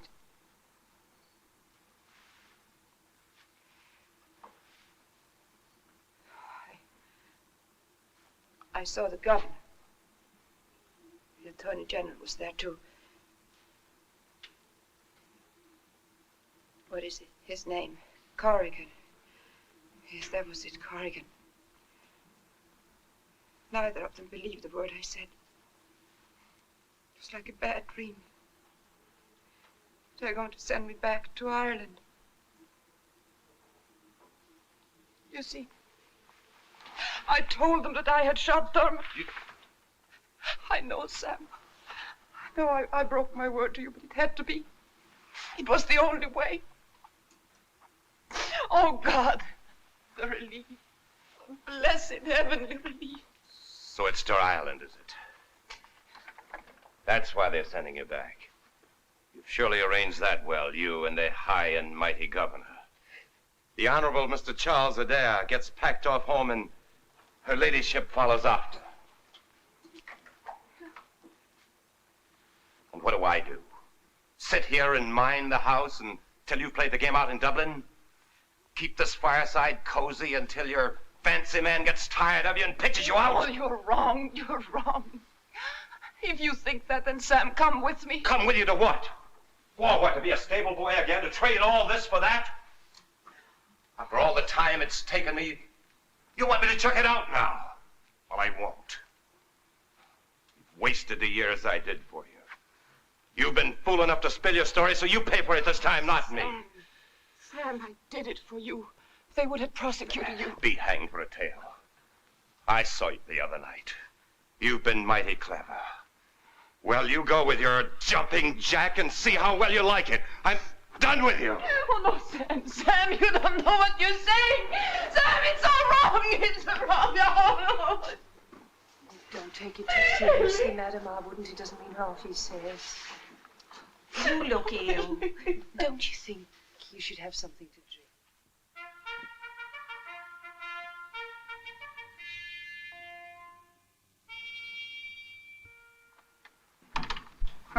I didn't know you were left-handed. Neither did I. It's fortunate, isn't it? I'm sorry. I beg your pardon. It's an infernally hot evening. We shall have a storm. I've just seen the doctor. He says you're much better. Lucky devil. Oh, I'm all right. I'm to go out next week. And what are we to do with you then? What am I to say to your father and Aunt Clary?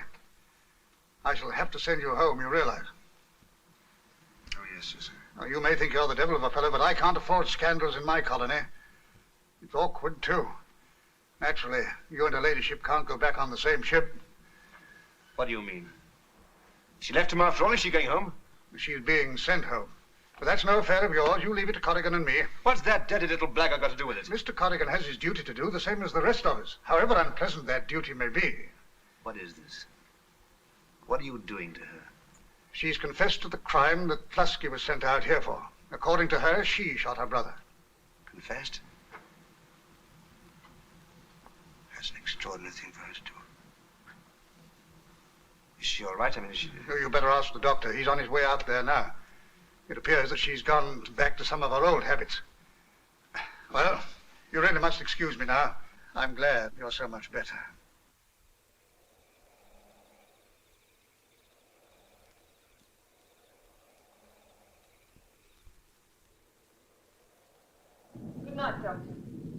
gentlemen.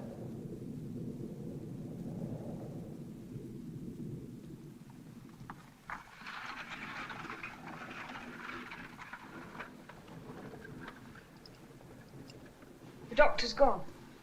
Dinner will be ready soon. What did he say? Can I sit down?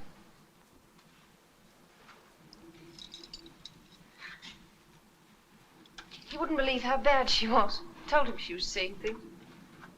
It's the horrors back again. You know, what she had before. He strengthened her sleeping draught. Strong stuff it is, too. 5 drops in 4 hours. What else did he say? Well, she was at him about when she'd be fit to travel. What did he say? Not much. He held her off. Knows more than he cares to say, and him so close to Government House. One thing, though, that Adair's getting better. It's a load off my mind. Still, the Lord works in a mysterious way, his wonders to perform.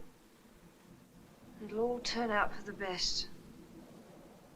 Once her ladyship's gone, you'll be able to get some peace.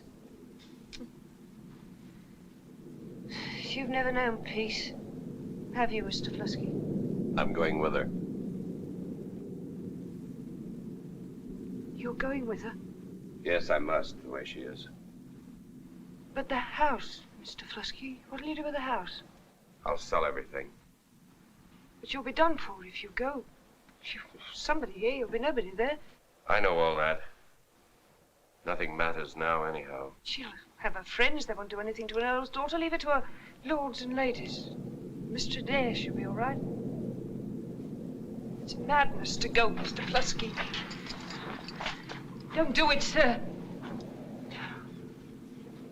Stay here with me. I'll look after you. I'll work to the death for you. You know I will. Don't do it, Mr. Sam. Made up my mind. Never known me to go back on that. Minnie! Minnie! I'll go. You can't go up now, Mr. Flusky. She's in no condition to see you. Shut the windows. I'm in charge of her ladyship. Leave her to me, Mr. Flusky. You do as you're told.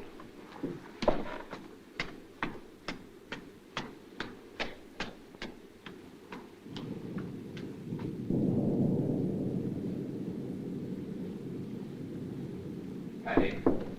Patty.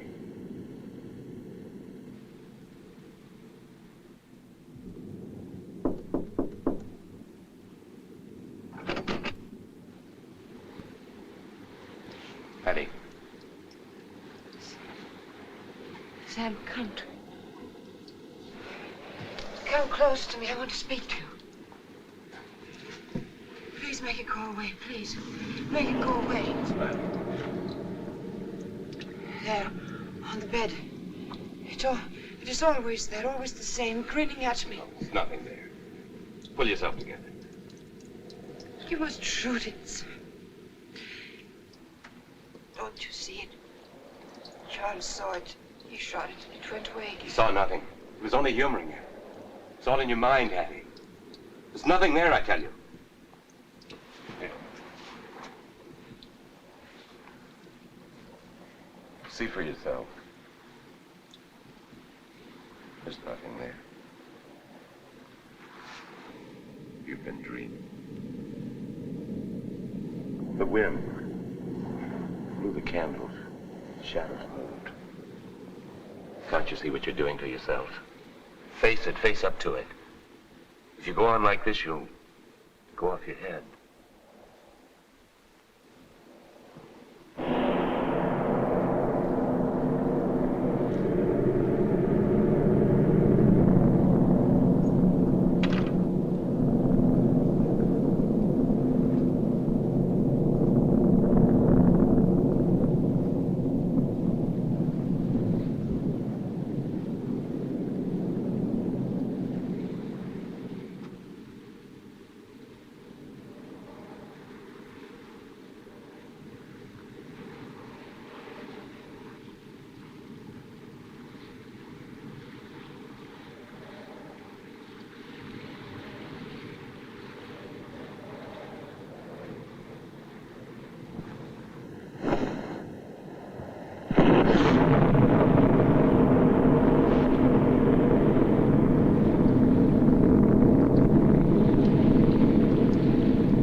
Now then, Lady Henrietta, you mustn't give way. I've brought you something to drink. Take this. Then you can go to bed and sleep. Drink it all down. Sam! Quiet down. You'll wake the whole house. You know what, Mr. Hutchins? Sam! Stop it, Auntie. Sam! Feeling about nothing at all. Making an exhibition of yourself. But there's nothing to be afraid of. What's the matter? What is it? She's terribly damaged. Have you sent this woman here to kill me? What are you talking about? She's not responsible, Mr. Foster. She tried to make me take the sleeping draught, all of it in that glass. I saw it. Now, what did you make me do? The basket. Look in the basket.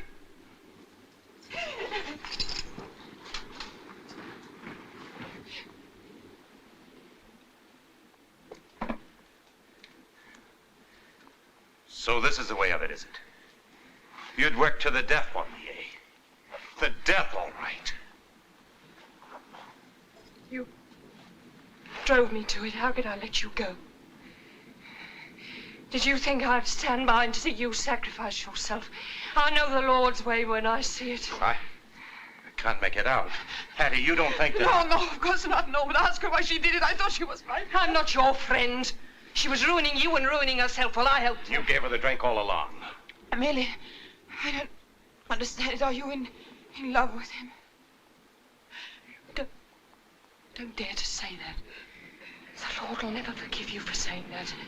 But all this time, you've been trying to kill me. You were trying to kill yourself. When I was wretched and despaired, you brought me the stuff. Every night, more and more. You wanted it? Yes, I wanted it. And you wanted me to be what I've come to be, so that my husband should hate me. You chose a kinder way tonight. Don't listen to her. She's mad. It's the drinking. The doctor said it had come to this in the end. The Lord's punished her. That's that foolery. I've seen what you were trying to do. I want to know, sir. Really, what kind of love drives you to make such horrible things, to do so? I don't understand that kind of love. When you and I speak of love, we don't mean the same thing. You knew that, Sam, didn't you? Whatever has happened to us, you knew that. Why did you want to kill me? Do you think he could love a murderess? He married one. Oh, no, Mr. Flusky. I'm not good enough for you, I know that. I'm only good enough to work for you. And slave for you. And look after your drunken... No!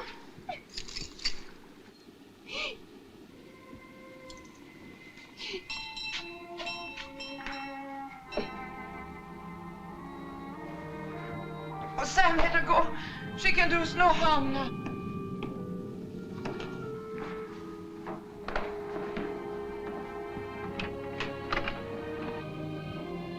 Shall I take your cloaks, gentlemen? No.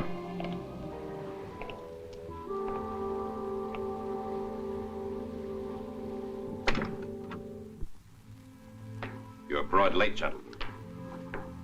Yes, I thought it better to come at night. The governor is anxious to avoid scandal, if possible. What do you want? We want a statement from you, Flusky. Come into my room. No. We can put it into legal form later on. You are no doubt aware that your wife has confessed to the murder of her brother. We require you corroborate her statement. This will help to make the proceedings more expeditious. It will avoid painful delays. It will also, I may tell you, gain you a free pardon. I must help you to hang my wife, eh? Neat and quick to save you trouble. I should hardly put it in that way. It comes to this. You can do nothing to her without my evidence. In a sense, yes. I'll put it another way. You can take yourselves out of here. Very well, then. I have to inform you that a warrant has been issued for your arrest for the attempted murder of Charles Adair. If you persist in your attitude, that warrant will be put into execution immediately. That was an accident. I have also to remind you that you are an ex-convict and that this is New South Wales. You are a second offender. You know what that means? Yes, I know what that means. You have been guilty of an act of violence. For that alone, we could hang you out of hand. But I don't think we shall do that. We shall merely return you to those activities with which you are thoroughly familiar. You should find it easy enough to readapt yourself to the simple routine of the chain gang. But I didn't shoot Mr. Adair. What does he say himself? I tell you it was an accident. That is as it may be. I've been very generous to you, Flasky. I've given you a chance to prove that you are not, in fact, an ex-convict. That would make a difference, you know. A vast difference. I shall give you until tomorrow morning to think over what I said to you. Good night. What is it, Sam? Who are these men? Corrigan and his assistant. What do they want? Nothing. I was in no mood to listen to their legal jargon. I sent them packing. Oh, they can't touch you now. I have confessed. Yes, you've confessed. Well, what else do they want? They want my evidence, too. You were determined to risk your neck for me, weren't you? What else could I do? No. Sacrifice. Sacrifice. All along, we've sacrificed ourselves for each other. There must be an end to it. The law said a killing was done. The law said a killing was paid for. Why must they go on and on and on at it? Nobody can touch you. Nobody can hurt you. I'm safe with you now. We shall always be together. Shh. Don't talk. Tomorrow will look after itself.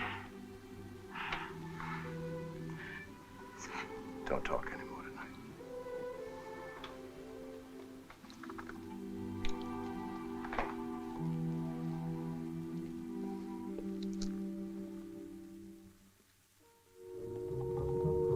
Escort, halt, wait.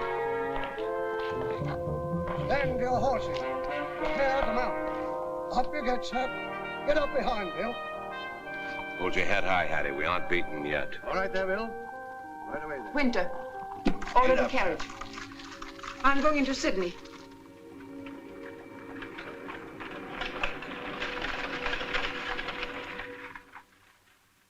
What's the good of talking like that? They're treating him like an ex-convict, and they have no right to do that. Mr. Corrigan gave him his opportunity last night. He has only to say one word. I saw him this morning. He will never do that. And he will stay where he is. Oh, Sir Richard, don't you see that I'm desperate? What do you want me to do? I have confessed that I killed Dermot to show you that Sam should never have been in prison at all. I've told you the truth about how Mr. Adair was shot. Hasn't Mr. Adair told you? Mr. Adair is a sick man. We shall get his story in good time. In the meantime, it isn't necessary. The servants heard high language and a pistol shot. I saw the man myself an hour before it happened. He was capable of anything. But this is intolerable. What are you doing here? Why are you out of bed? Hattie, they told me you'd come. I heard you were ill. What's all this about a confession? No, I'm not ill.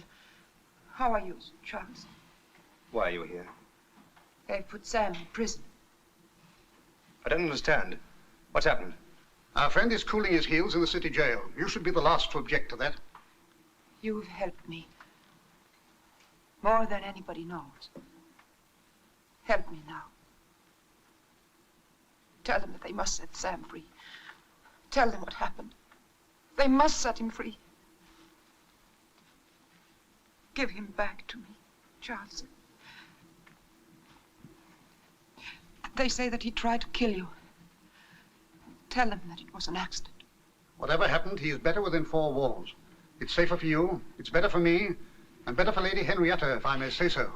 This murderous... No. Sir Richard, Mr. Adair knows. Lady Henrietta, you know what happened. I know what happened. Have you anything to say, Charles? If so, please give your account now and get out of my office.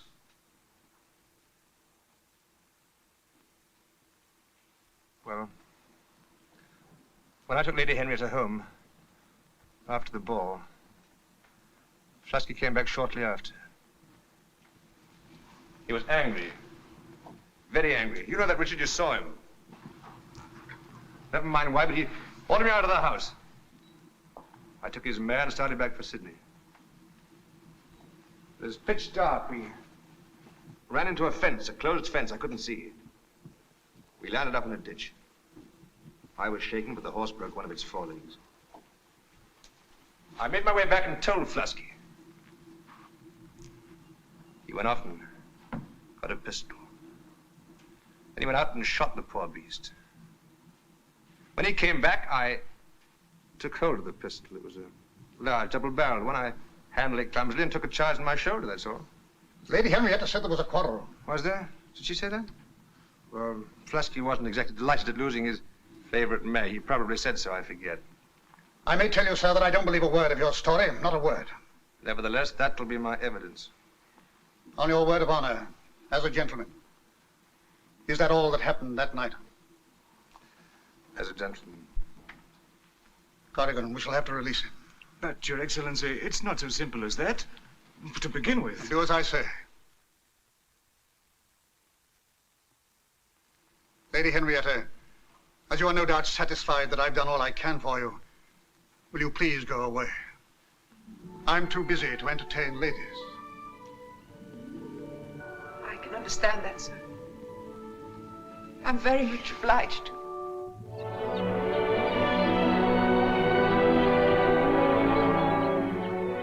Bye, Sam. Mr. Adair, got a lot to make up to you. Goodbye for now, sir. I'll be the first man to go back to the old country without making a fortune. I'll be the Rage of Dublin. Goodbye, Hetty. Goodbye, Charles. Don't forget me. I won't ever forget you.